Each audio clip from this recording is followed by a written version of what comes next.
So, next naman is yung weather. Almost same lang din siya dun sa iris. Ang pinagkaiba lang nila is yung gagamitin na classifier.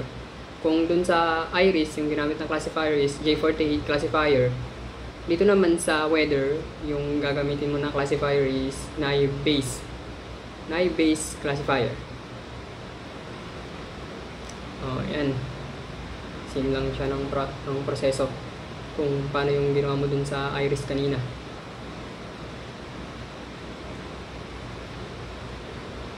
Yan.